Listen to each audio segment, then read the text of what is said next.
On the ruins of the village of Magdala, located on the western shore of the Sea of Tiberias, Cardinal Pierbattista Pizzaballa, Latin Patriarch of Jerusalem, presided over Mass. It was the end of the octave of Easter at the Duc in Altum church on the feast of Mary Magdalene, a daughter of this place, a herald of the joy of the resurrection, who is called the Apostle of the Apostles.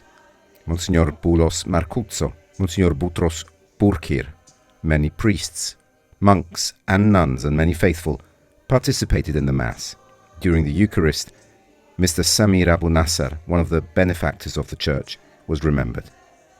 In the midst of the war in the Holy Land, the Feast of Mary Magdalene represents an invitation not to close ourselves off in sadness. The Gospel of today, there is Mary Magdalene and the disciples. What is said to the disciples is that they don't believe, they are closed, in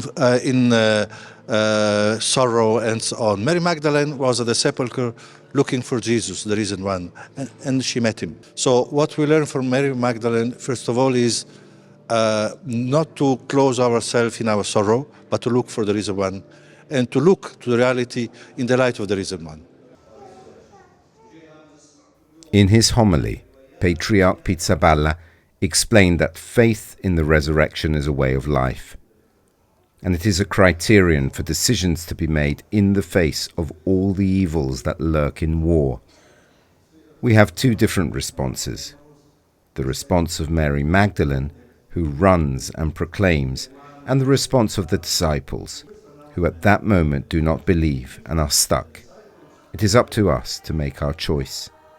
Here in Magdala, Mary Magdalene, from whom the Lord Jesus cast out 7 demons, followed him to the foot of the cross.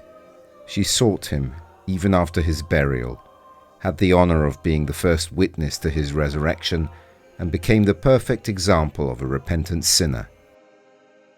The sin is not an obstacle, never, because all the sin can meet the forgiveness.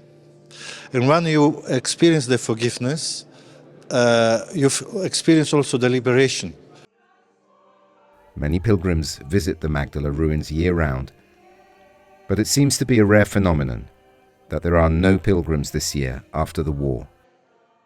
Only some weeks ago we started having few groups, and so this is very encouraging because we need pilgrims, and I would like to encourage all people from all over the world to come back to the Holy Land, to visit the Holy Land, to enjoy this, and also to help the local Christian community. The Feast of Mary Magdalene, heralding the joy of a glorious resurrection, holds hope for the end of war, suffering, and the return of the pilgrims.